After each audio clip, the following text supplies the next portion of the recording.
According to a budget report to the National Legislature's annual session last week, the Chinese government plans to raise the 2016 defense budget by 7.6% to about $146 billion. The figure is around a quarter of the U.S. Defense Department budget for 2016, which stands at $573 billion.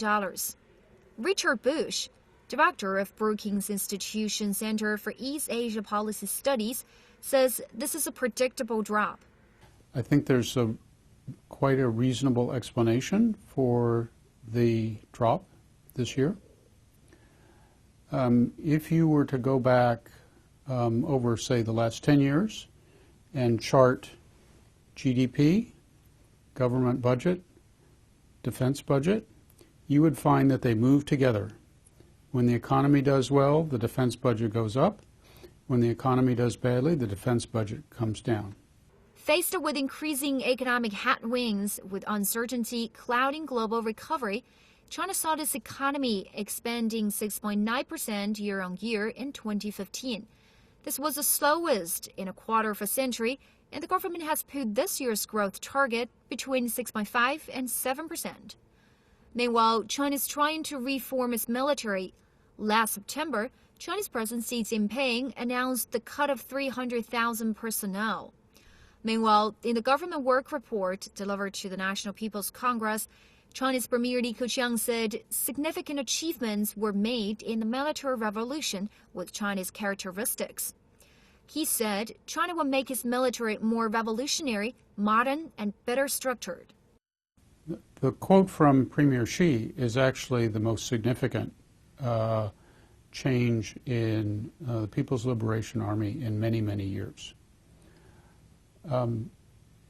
For a long, long time, the way that China's armed forces have been structured is not good for fighting modern wars.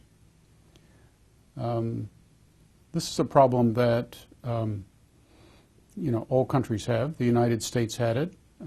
Our Army and Air Force and Navy didn't really fight very well together, and there were a lot of big organizational reasons why this was done. And then in 1986, the Congress passed the Goldwater-Nichols Act, which totally overhauled the way the Pentagon was structured and forced the Army and the Navy and the Air Force to talk to each other. Go back to China. And I'm going to get back to China. Sorry.